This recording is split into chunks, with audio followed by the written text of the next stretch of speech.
You tried to cheat the system. You try to have an all-American team of like the best players in the country. Welcome to Her Sports Convo with Ashleigh Wilson. Hey y'all, welcome back. Crazy to see you here again. I hope you had a good week last week. I hope you have a good week this week. As you see, we have a guest. Thank you so much, Lynee, for coming on and talking to us about basketball and ACL injuries and all that good stuff. So I'm going to stop talking so y'all can go ahead and get into it. We had such a great time. Just want to give a little warning before we do touch on mental health a little bit. So if that's a little thing for you, just be warned. But definitely listen to this episode because we don't really go that much into it. I'm going to stop rambling so you can go ahead and get into it. On this week's episode, we are joined by a basketball player. As you know, college basketball is back, baby. And we're hot and ready. We're going to talk a little bit about that today. But thanks so much for being here with us, Lynee. No problem. Thank you for having me. I'm so excited. Yes, and for any of y'all who might not know Lynee, she played basketball at Duke. Yes, I know some of my Tar Heel people are like, how are you doing this? But you know, once she graduated, the thing comes off her a little bit, and it's not February or March right now, so we can be friends. We can have some, yeah. We're really cordial right now. But yeah, she played at Duke, and now she's a graduate assistant. She's a founder of a company. She's just doing all the things. So you played basketball. How did you even get into playing basketball? So when I was younger, I was all into like the girly sports that someone will call it, like cheerleading, gymnastics, and I was practicing gymnastics in like the backyard, and after a flip I like fell and like chipped my vertebrae. And so I go into the doctor's office and they're like, the doctor's making fun of me. I'm like a 12-year-old girl. He's like, how are you playing gymnastics when you're this tall and everything? Like, do they have to like remove the bars from you? So like, I thought I was going to be the next Simone Biles, Gabby Douglas, but he didn't see the vision. And so I healed from that. And my dad was like, do you want to like go to this basketball camp during spring break? So I was like, sure, why not? Like, I've played like a bunch of other sports and everything. So I was like, why not? It's something to do rather than going to my grandmother's house while my parents are at work during spring break. So I was like, yeah. He was like, okay, don't tell your mom. So I was like, okay. And so my mom's whole thing was she didn't want me to play a tomboy sport and everything. She wanted me to still be her little girl. And so that's why she never wanted me to play basketball.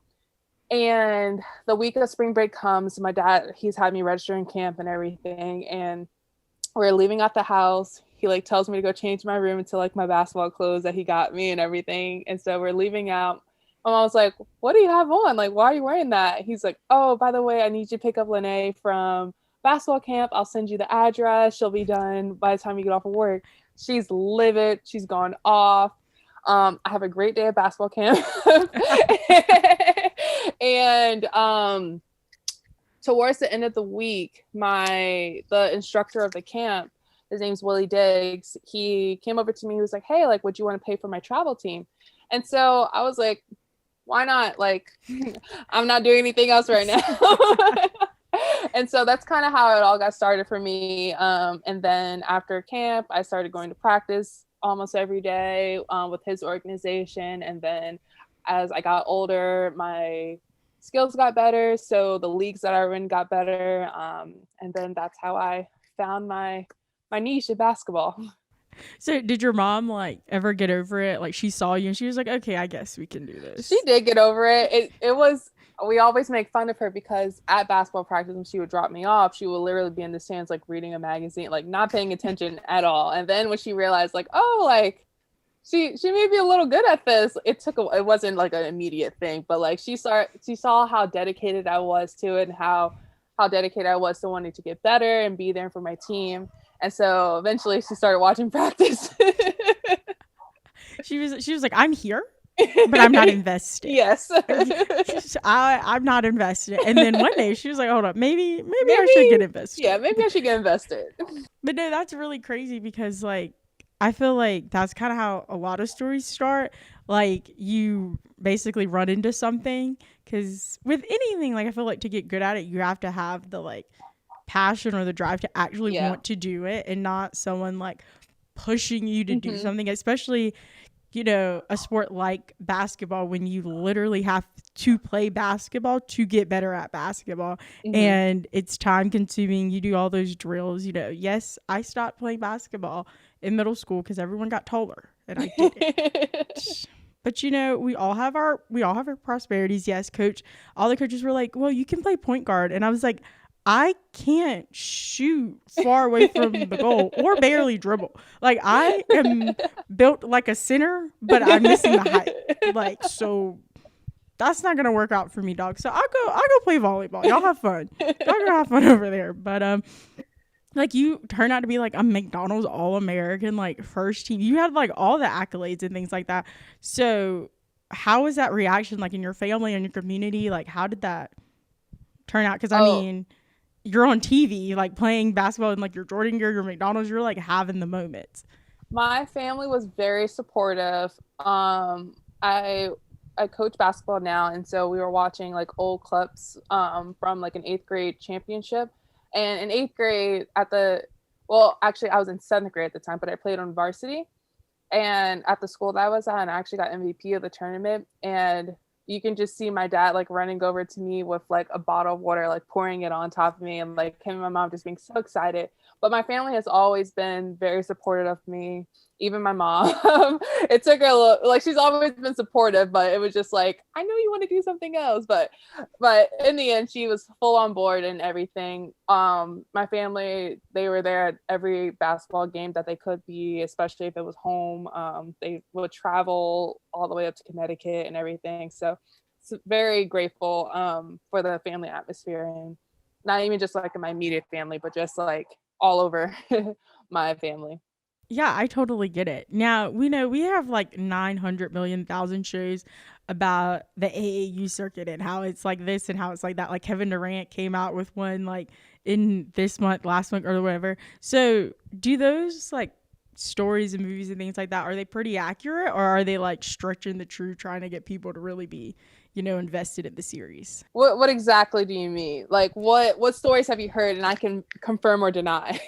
Like, you know, there's like coaches trying to like poach players off teams. Or that's true. Yeah, for sure. You know, like, you know, people might be sliding you a shoe deal over here, like under that the bus. One, no. Okay. That one, no. But there are people that try to like take you from one team and trying to get you to their team just because they see how good you are, the potential that you can have and everything. And I made a joke the other day, one of the coaches that I coach with, and because he coached a team that was based in Philly, but they called him Team USA when we were playing against them in AAU, because he had literally someone from California on his team. He had someone from New York.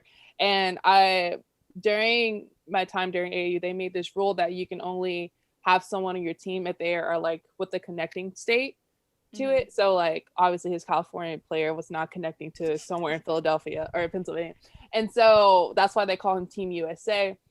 And so I always joke with him and say, you know, this rule was like made because of you. Like, you tried to cheat the system. You try to have an all-American team of like the best players in the country.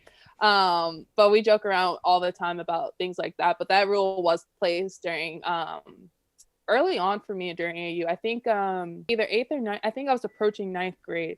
That rule came into place. And then you can also only play on one team. So during my 8th grade year, I played on my 8th grade team, and I played one level up. And so it was like the middle of the tournament. I've already played like 3 games on both teams. They're like, Lynette, you can't play anymore. Like, they made a rule yesterday. I'm like, what do you mean? They're like, you can only play one. And I was like, well, I'm going to go to the older team because like the competition is better. And so they try and like make rules to make everything easier and make everything fair. But there are some things that were like, You're sitting there, you're like, I'm not sure you can do that. But yeah. Hey, it's not my problem. But because I know, like I said, I just sometimes watch those shows. Like, let us know on Instagram or whatever if y'all watched the Kevin Durant show. I watched 1.5 episodes. The acting was just so bad. I couldn't force myself to get through the rest I haven't of watched it yet.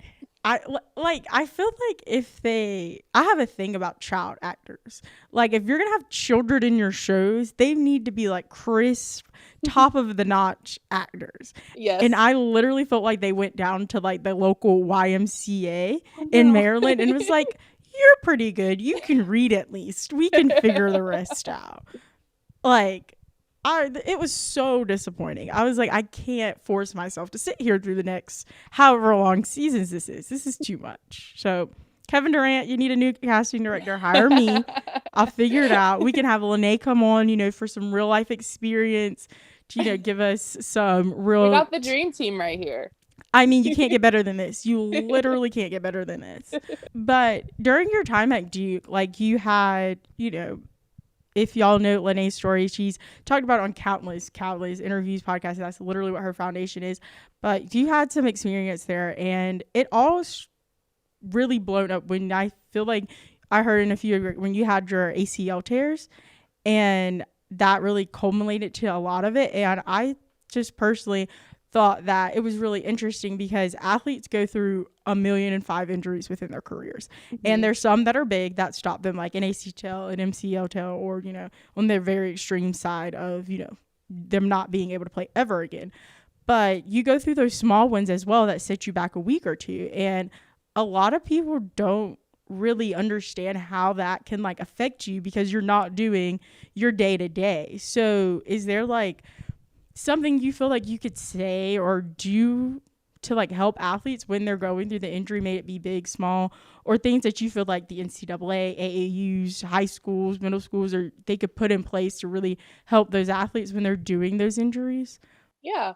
I think for me, I truly forgot the reason why I was rehabbing, trying to get back into the game. And I was going to rehab just to go to rehab. Like, I was going to rehab just to go through the motions. I wasn't focused on me getting back on the court one day and everything, just because it got so draining at one point. And during high school, I've had a couple injuries, but I've never had anything where I had to have surgery or like I needed to like literally make my body back the way that it needed to be. And so I think the most I sat out was for a month or two with a concussion I had, but you train your brain to relax basically with the concussion rather than like working hard and going to the gym to, even though I'm rehabbing, I still need to somehow manage my shots and everything. I still need to be in the weight room and stuff. And so I forgot the true vision of why I wanted to come to Duke in the first place. And I think that this came with me isolating myself from the team. And like there were certain rules that were placed. Like for us, if you were injured or something, you couldn't be at practice. And so it was kind of hard to like see the reason again, because that was their motivation of trying to get you back on the court. Like, oh, I can't see practice, so I need to be motivated and trying to get back out there. But for me, I just felt the complete opposite, and I was a little isolated. Yeah, that just doesn't make any sense. Like, and so it happened for a lot of people, and I was sneaking to practice, and you just see your teammates like celebrating stuff, and when you see it, you're like, I want to be out there with them. Like, I want to like have someone celebrate my and one or my great jump shot or my great move that I just did in practice. And so I just forgot the vision that I saw for myself. And that's kind of when things started to go down, because not only was I missing the vision on the court, but I was also missing the vision in life that I had for myself as well. And so everything just kind of started to topple on top of each other. And then I just began to spiral. Yeah, because no one can blame you for that. Like, you dedicate your life. You literally went to a university, obviously for the academics, because like it was your dream school, right? Yes. And all that. But like one of the major factors was to play basketball, and like now you can't play basketball. You can't even like go to practice. And especially when you're a student athlete, a lot of your time is spent practicing and weight training and all these things with your teammates. And so when you're basically plucked out of the bunch, the only thing that can happen is for your mental health to decrease, because like I'm pretty sure you had friends outside of the team, but majority of your friends were your teaammates, because who else would you have to hang out with? Like I lived with my teammates. I after practice, we all go to get to eat like go to get something to eat together. So it was just like I'm constantly seeing them. But then like when they mention something that happened in practice, I'm like, I don't really know what happened in practice. It's like when the friends have that inside joke and you're sitting there like, haha, that's Yeah. Or funny. you're like the third person on that 2-1 like sidewalk. That's That's so that's exactly it. And then you said something about like having the sport like stripped away from you. Like going into college, all I knew was basketball. And so having my injury and not being able to have the basketball piece, but like still doing the weight training and everything, that also contributed to it. And so I think that if you're going through some type of injury and you're listening to this or watching it, just finding your purpose outside of your sport also helps too. Yeah, I completely agree because even outside of anything, I feel like you should have something else to do Yeah, because especially when you're a college athlete or even on like the AAU circuit trying to get to that college athlete, the professional, right? Like it becomes a job. Like you it do it does. Yeah. 8 to 10, 12 hours a week and you want to be able to detach yourself from it, the stress and all the things that come with it, and not having that support really puts you in a bad place. hmm I did not have a glimpse of like my purpose outside of basketball or like just a hobby outside of basketball.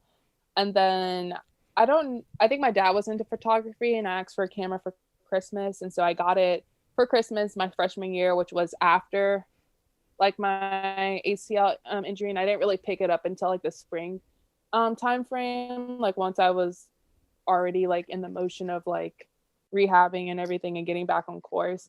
And so that helped me a lot. I still play with my camera today and everything. I love taking pictures. That's something that I took up in college, and there were a couple other things, but I was like the one that came first within my journey.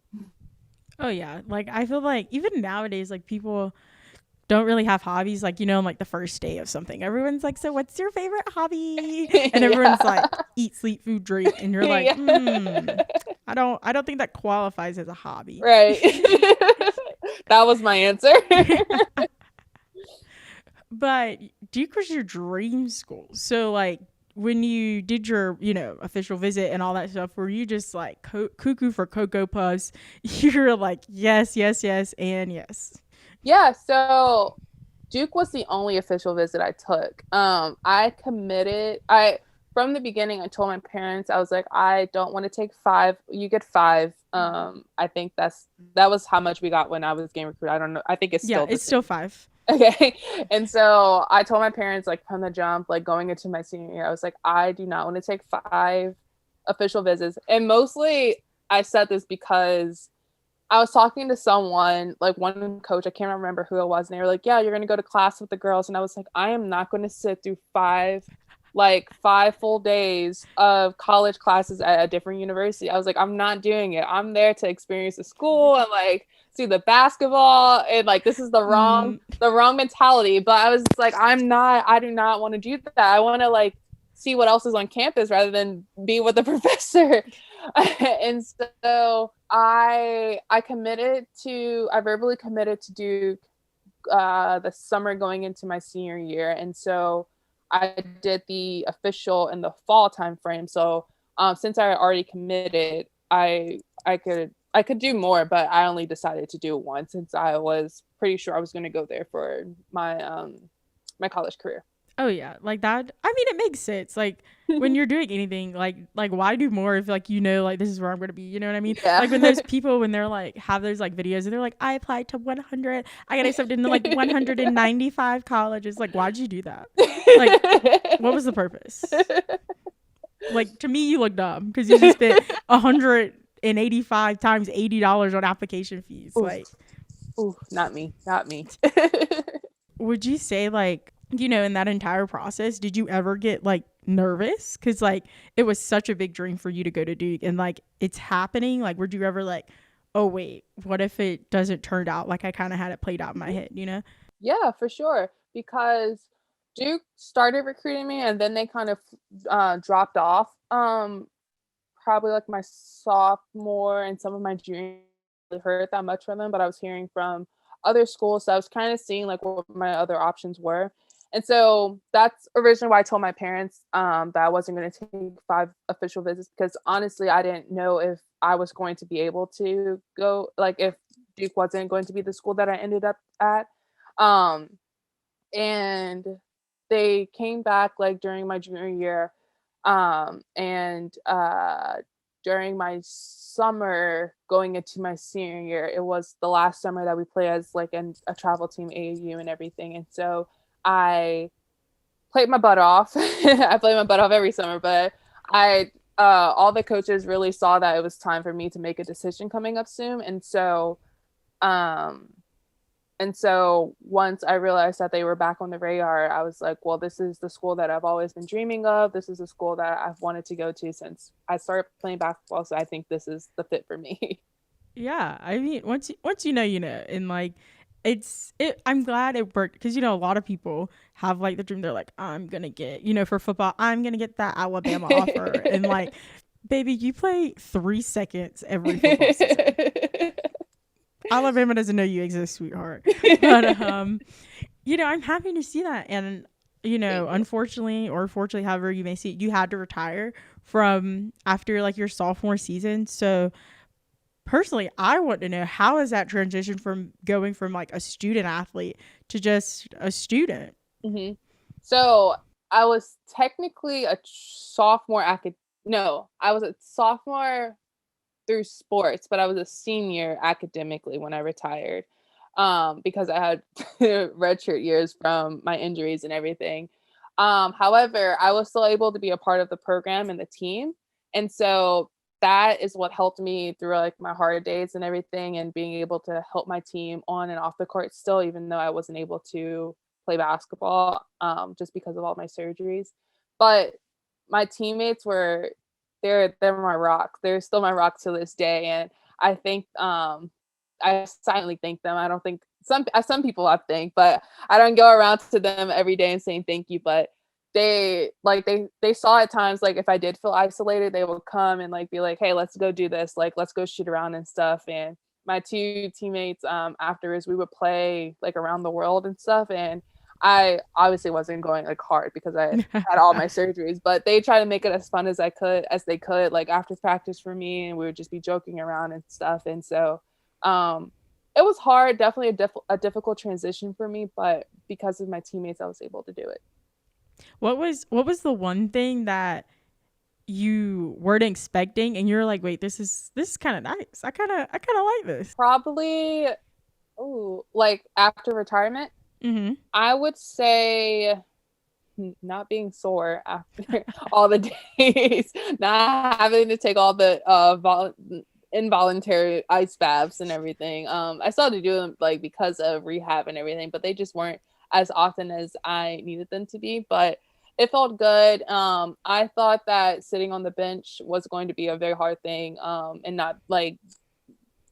not expecting to hear my name called one day or something to go into the game. But if you watch any of our games, our bench is like the littest bench ever. And so the second littest bench ever, but you know, it's fine.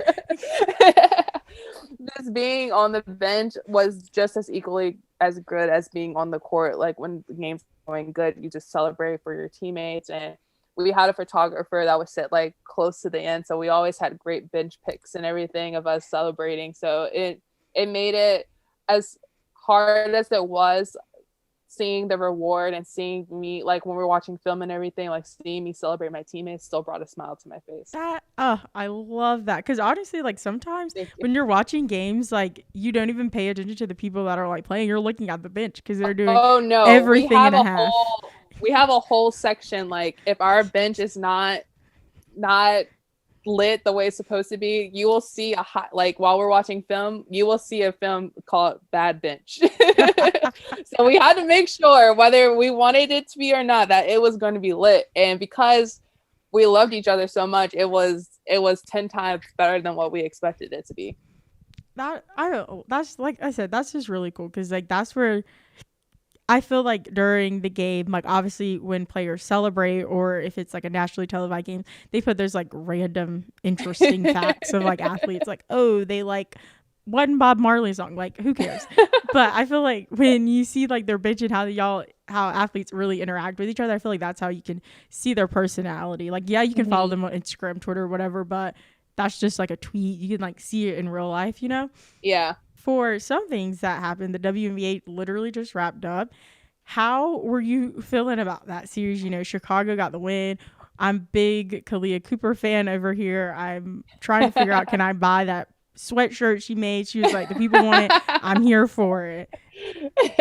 I was very excited. So one of my former teammates, Lexi Brown, is on the team, and then one of my she did start at Duke with me, but then she ended up transferring to UConn. But one of my very closest friends, Azure Stevens, plays for Chicago. So I was very happy that they won. I was happy that Candace Parker got another championship. I was sad for a little bit for Diana Taurasi, but I think she's going to go one more season. Yeah. Because she didn't get the ship. But I was very happy that Chicago got their championship, mostly because of my friends and everything play. But so a little biased, but we'll take it. You know, there's a bias in a little bit of everything. But yeah, I completely agree with Diana Taurasi. Like the especially for what she said, like, you know, she was like, I can be 40 plus and like still have a dream. And I think, you know, her dream is getting that like one more chip with that particular group of people, you know, with Brittany and now Skylar and all those people. But where do you see like the NBA in the next few years? Because like, not the NBA. Where do you see the WNBA in the next few years? As they've grown. Like, I feel like the bubble and 2020, even though it was a hot mess, I feel like it literally lit the flame under the WNBA, and they've been riding this wave out. Like, where do you see them being in the next few years?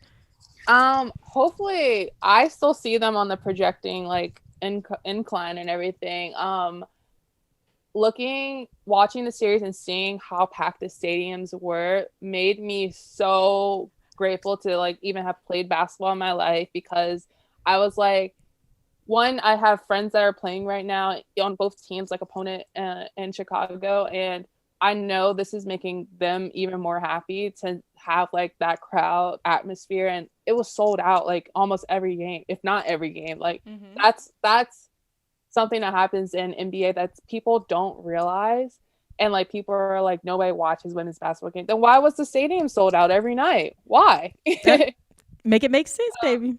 Exactly. So I just hope that they add more teams so that more women coming from college can have the opportunity to play in the NBA, because a lot of girls are waiting for like the Diana Taurasi's and the Sue Birds, even though Sue Bird just retired. They're waiting for them to retire so they can have that spot, just because there aren't enough spots in the WNBA. So I just hope that within the next couple of years, we have some teams added.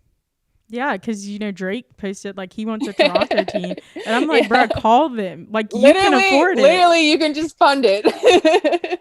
Like, I don't understand. You were like the 8% of people who did not have to tweet it out. Like, you could have just 1-800-WNBA and had it set up. Exactly. So yeah, hopefully he made that tweet to spark some interest and to make a few calls. Oh yeah, because like you see like the NWSL, they're getting a new team this year, and so that's gonna give them more positions. So I really want to see the WNBA, because so many players just don't play in the WNBA because there's only 12 teams, and that's 10 spots, so 222 spots in an entire league. And when you look at other sports, you're just like those women don't get enough credit for, one, the amount of work they do and the things they get, but aside like you can be on a team one day, get drafted by that team, and get cut 24 hours later. So give the WNBA a little bit of credit. But on the other side of that, before they get there, you know, you said that you were into coaching now. So was that like a plan or something you really wanted to do, was to become a coach? Or did it just like, oh, okay? It was not a plan at all. Going into Duke, I wanted to be in medicine. I'm a medical assistant at the moment. And that was the whole reason behind why I chose my school, because I wanted something that will get me to where I want to be after basketball starts. Not knowing it would have happened, basketball would have stopped while I was in college, but it all worked out. It was not a plan at all. After retiring, I kind of resented basketball a little bit, just because like I felt like I gave my entire life to it. I put so much into it, and then it kind of shot me in the face when me not being able to play anymore. So I didn't want to play like pickup or anything. I didn't want to coach. Like I barely went to any games afterwards, and I moved back home to like the DMV area in like November, December last year. And I was like, well, like I know, like, I don't know if they need like the season, like the schools around my area are having seasons, but maybe like I can try and like help out with like my AU team that I coached with or that I played with. So I started with them. And then I kind of realized that I really loved this game again. And it kind of just brought all the feelings back. And so that's when I got involved in high school, and I'm coaching. We're currently the number 2 team in the country right now. So okay, it's amazing. Okay. And so this was not a plan at all, but just listening to God and the route that he wants me to take, then we'll see what happens from here.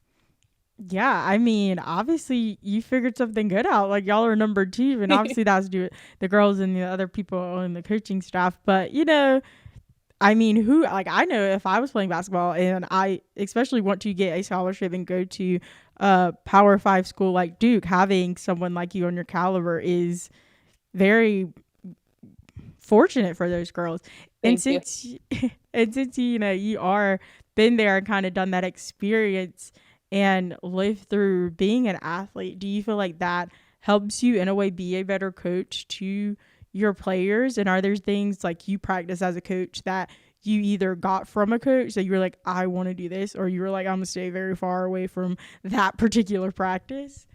Yeah, for sure. I know. So a lot of the girls that I coach now are most likely are trying to go to college to play collegiate basketball. And so they always come to me for advice, like, and I always base off my experience and what they should do and what they shouldn't do, whether it's talking to a college coach or talking to like a high school coach. I kind of try and just guide and mentor them the best that I can based off my own experience.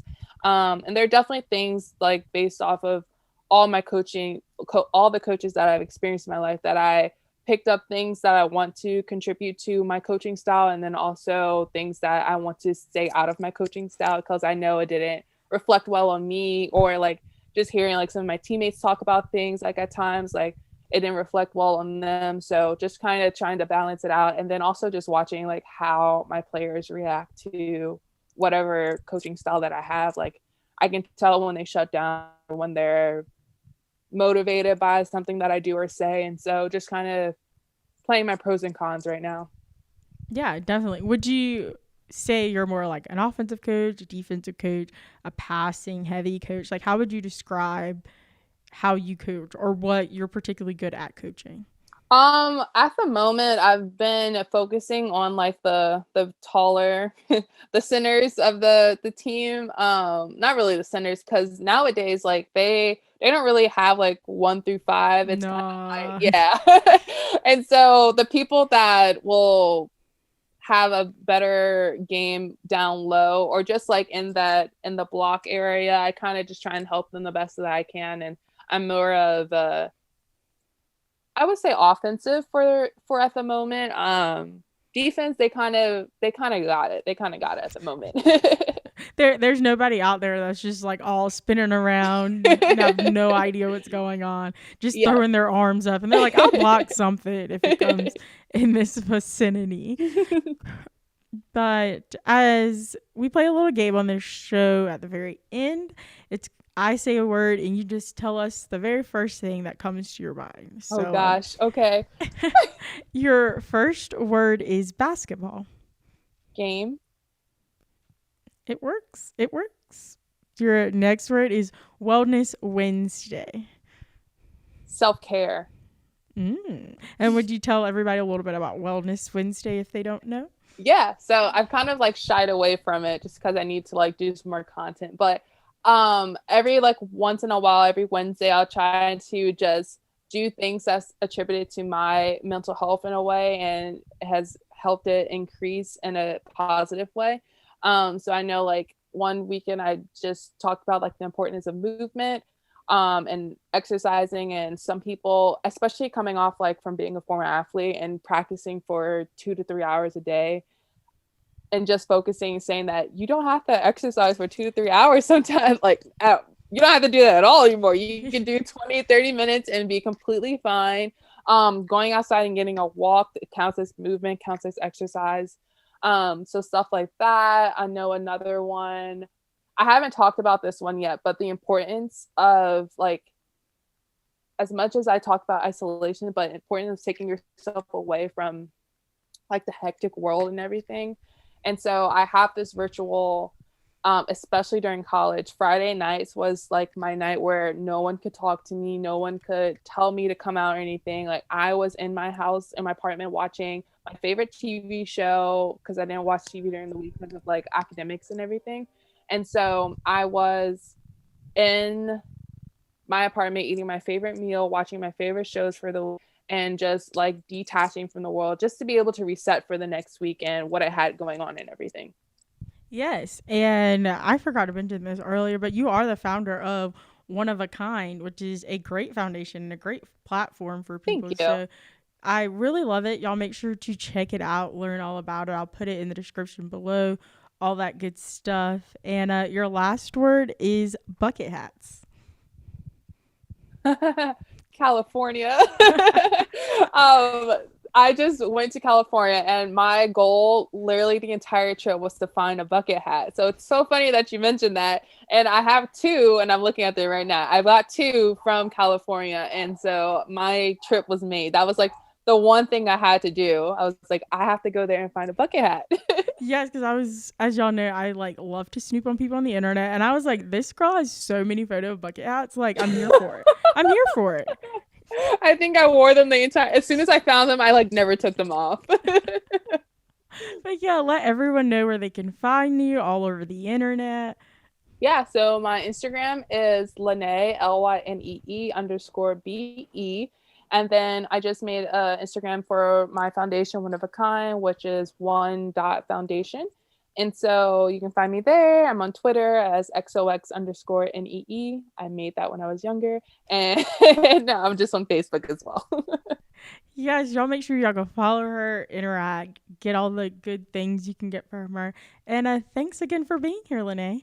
Thank you for having me. And that is going to be it for this week's episode. Make sure to like, comment, rate, subscribe wherever you decide to listen to your podcast at. Head on over to Instagram and follow at Her Sports Convo, as well as follow Lynee on her Instagram accounts that again will be put down in the description below. And check out the YouTube channel, Her Sports Convo, where I post new videos every Monday at 11 a.m. Eastern Time, as well as check out the Her Sports Convo podcast channel if you're not watching it up here, where I post new podcast episodes every Thursday at 11 a.m. Eastern Standard Time. Make sure to let me know when you would like to see the live show, because I'll be deciding that literally next week. So make sure you know when you'll have it in, because if you don't, your opinion will not be heard. And I know people like to have their opinions heard. So let me know when you'll like to see the live show. I have 3 confirmed guests right now, and they're faves from literally everyone. So be prepared, be ready, because I'm excited to get that out to you guys. And I know we're going to have a great time, because you're not going to want to miss it. So that's all I got. Thanks, Lynee, for coming on again. And make sure to check her out on all her things. They'll be linked down in the description. And as always, don't be afraid to join the convo.